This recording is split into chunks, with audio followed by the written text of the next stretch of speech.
Olá, tudo bem com vocês? Hoje eu trago mais um tema para a gente conversar. Hoje nós vamos falar sobre Abraão, vamos iniciar o estudo sobre a história de Abraão e vamos começar lá no capítulo 12 de Gênesis e vamos até o versículo 10. Vamos trabalhar essa primeira parte de quando Deus traz o chamado para Abraão. Então, aqui no capítulo 12, vamos lá ler. Disse o Senhor a Abraão: sai da tua terra, da tua parentela e da casa de teu pai e vai para a terra que te mostrarei. Então, veja já como Deus requer muito de Abraão. Deus requer muito. Deus requereu que ele saísse do país dele, que ele saísse da parentela dele, que ele saísse da casa do pai dele. Ou seja, que ele saísse de tudo aquilo que ele conhecia, de tudo aquilo que fazia parte da vida dele. Deus pediu para que ele saísse daquele meio. E Deus diz: de ti farei uma grande nação, e te abençoarei, e te engrandecerei o nome. Sê tu uma bênção. Abençoarei os que te abençoarem, e amaldiçoarei os que te amaldiçoarem. Em ti serão benditas todas as famílias da terra. Aqui nós temos um ponto muito interessante, em que essa é uma da parte da promessa, né, em que Deus fala: em ti serão benditas todas as famílias da terra. Por quê? Porque é através da descendência de Abraão que vem Cristo, que vem Jesus. E é por meio de Jesus, da igreja de Jesus, que hoje são abençoadas as famílias da terra, todas as nações.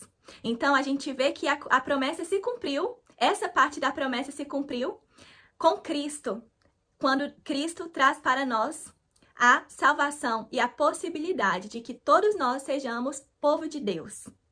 Então, levou Abraão consigo a Sarai, sua mulher, e a Ló, filho de seu irmão, ou seja, seu sobrinho, e todos os bens que haviam adquirido, e as pessoas que lhe acresceram em Harã.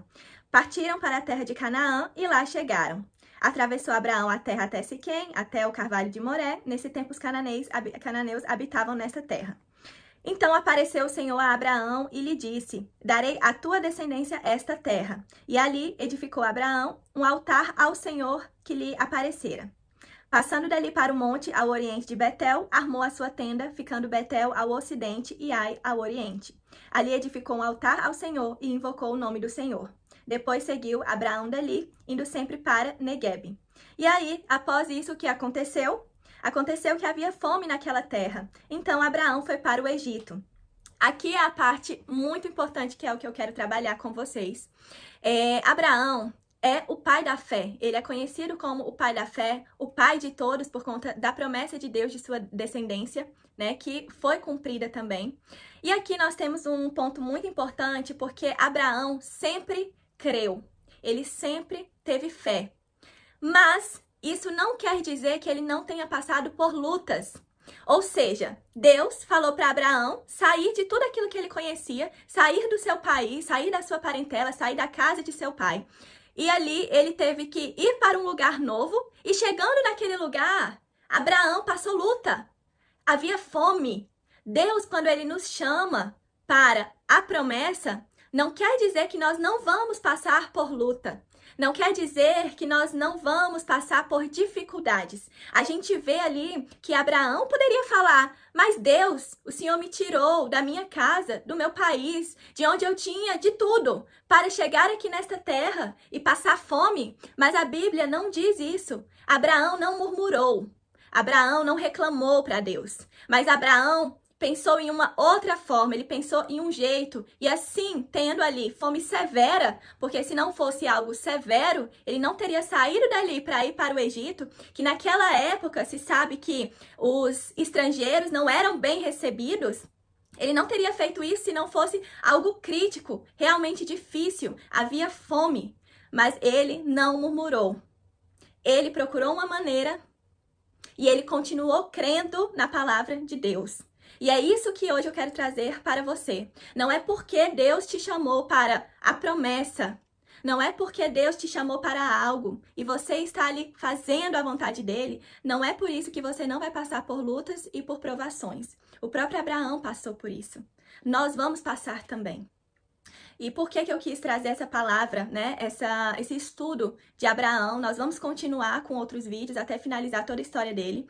Mas por que eu quis trazer hoje pra gente conversar sobre isso? Porque a história de Abraão, ela é muito esclarecedora no que se refere a ter fé, a andar pelo caminho da fé. A gente vai ver ainda alguma parte da história de Ló também, que traz muitos ensinamentos pra gente. Mas hoje o que eu quero que você guarde no seu coração é que Deus me chama para a promessa. E neste caminho eu vou passar por lutas e por dificuldades, mas eu vou guardar a minha fé, porque eu creio nas promessas de Deus na minha vida. E eu sei que elas irão se cumprir diante e mediante a minha fé em Deus. Então que tenhamos fé e que a gente tenha uma semana abençoada, uma semana em que a gente, por mais que passemos por qualquer dificuldade, que a gente mantenha a fé e que a gente acredite naquilo que Deus tem para nós. Assim como Abraão acreditou, assim como ele seguiu firme na promessa de Deus, e assim a gente leve como exemplo, porque é justamente isso que a gente precisa fazer com a palavra de Deus. A gente precisa ler, a gente precisa meditar nela, a gente precisa guardar ela no nosso coração para que ela sirva como guia, como exemplo para o que a gente precisa fazer aqui nas nossas aflições, nas nossas lutas, na nossa vida. Então, no próximo vídeo a gente vai trabalhar como foi a estada de Abraão lá no Egito. E só um ponto importante é que aqui Deus ainda não mudou o nome de Abraão. Aqui ele era Abrão e Sara era Sarai, ainda não era Sara. E nós vamos ver isso adiante. Mas por hoje eu finalizo aqui a nossa conversa sobre a história de Abraão. Então hoje nós ficamos por aqui e eu desejo que a sua semana seja abençoada e que você guarde a fé, independente da luta que você tenha passado ou esteja passando. Deus é fiel e Ele está nos ajudando a chegar até lá, mas nós precisamos crer e nós precisamos continuar no caminho que Ele tem para nós.